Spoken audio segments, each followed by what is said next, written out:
crazy here. 70% of the island is without power. I talked to the president of the power company yesterday. He said he's not afraid. He said this is what they do. They are prepared. No crews are going out tonight. They'll wait for things to calm down. Matter of fact, nobody leaves anywhere today. What's up, guys? Welcome back to another episode of Travel News, where I'll be bringing you all the crazy stories happening in the travel world. Now, as most of you guys know, hurricanes have been making headlines all over the travel world. Last week, Hurricane Fiona caused havoc in Puerto Rico, touched a bit of DR, hit the Bahamas, and just made landfall in Canada. Now, fresh from Fiona, we started hearing noise about another hurricane that might touch Florida, but is currently in the Caribbean. Let's jump into this news clip to see exactly what's going on. So there is Ian right there churning through the central Caribbean, and it is gaining steam because it has a clear pathway to very warm ocean waters. It's not going to interact with much land, and it doesn't have much wind shear right now to stop it from intensifying. So that's why the forecast track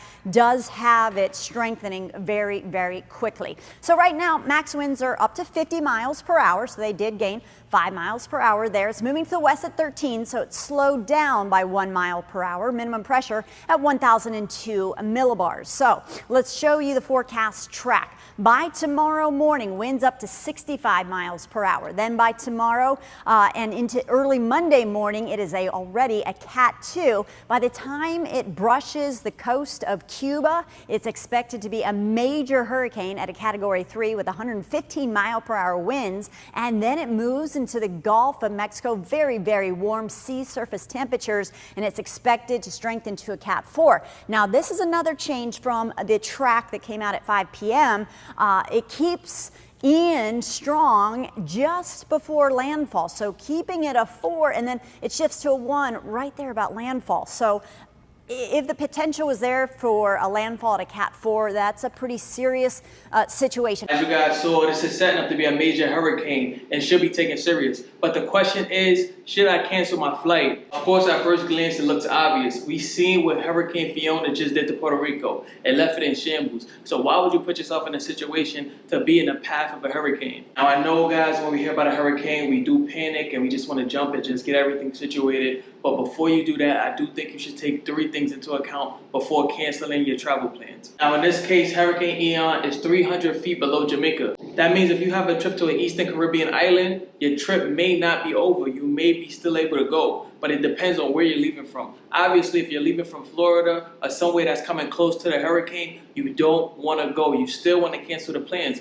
But if you're leaving from a place like New York or North Carolina, something like that, it may still be worth looking into. In other words, if you have a flight that's not in the path of this hurricane in any shape or form, it still may be worth going and not wasting your money. I know we like to think of the Caribbean as this little spot on the map, but these islands are sometimes quite far from each other, and sometimes when it's bad weather in one island, sunshine and rainbows in the other. The Dominican Republic and Haiti are a good example of this. Sometimes natural disasters happen in one that the other country doesn't even know is happening. Just to break it down a little bit more, I actually put the map up here so you can get a visual of what I'm talking about. This storm is actually planning on heading west and curving back. Any flights coming from the East Coast going to the East Caribbean should be fine. Of course, it depends when you're coming back because the hurricane might move upward and land on the coast. Guys, so the next thing you want to keep in mind before you cancel that flight is checking if your flight is in the direct path of the hurricane. Now, if it is, it's a 99% chance the flight is going to get canceled anyway. So you want to go ahead and just let them cancel it. This helps you a lot in many different ways. Let me explain. When you cancel a flight, you're basically telling the airline you're taking all financial accountability when it comes to your ticket. In other words, you're basically letting the airline off the hook. One thing you want to keep in mind is if you have travel insurance, you may be voiding your contract with your travel insurance.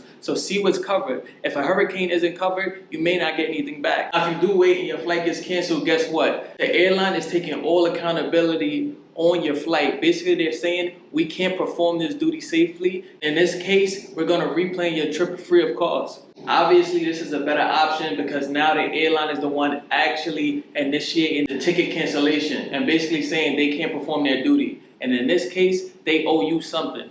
Now, just to get back into the map, an example of this will be leaving from Tampa, where I am, and going to a Western Caribbean country. For instance, the Grand Caymans or Jamaica, where that hurricane is at now. All right, guys, so the last reason you may want to wait before you cancel that ticket is that these people don't know. Weather stations, news anchors, all these people, they don't know for sure. So you want to make sure, wait a couple days, see what's going on, see if this is actually going to turn into a hurricane or it may just disappear. And if it just disappears, guess what? You wasted your money. Long story short, before you cancel that ticket, do your homework. Go, dig, get the research done. And worst case scenario, you just don't go. Hey, it still ends up you not going, and at least you gave it your best shot. Alright guys, now that we talked about a flight before the hurricane actually hits, let's talk about one during. So let's say you're in Puerto Rico or DR or wherever, and a hurricane is actually coming your way. What to do? First thing you want to do is check how intense this is going to be. You want to see if it's actually hitting your country, if it's going around. Again, you want to check that map and make sure you're in the path of the hurricane. If you are, you want to contact your airline immediately. Let them know you want to reprogram your flight to something before so you can avoid the hurricane. Now, it's a 99% chance they probably won't do this for free, but it's still worth asking. If for any reason you weren't able to get a flight out, you want to prepare like you were at home. You want to go, stock up, get the things you need. If you're in an Airbnb, you may want to book another Airbnb at higher grounds. If you're in a hotel, you want to request a room on a top floor.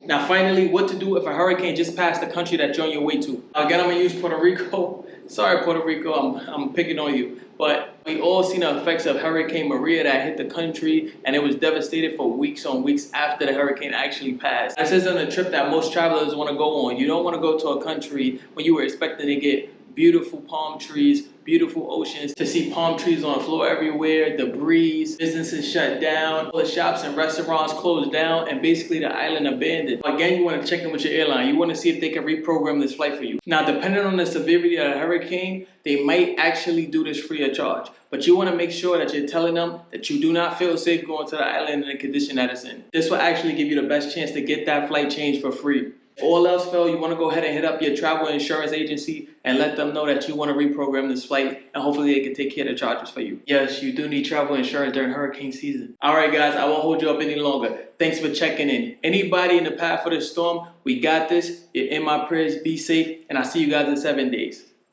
Peace.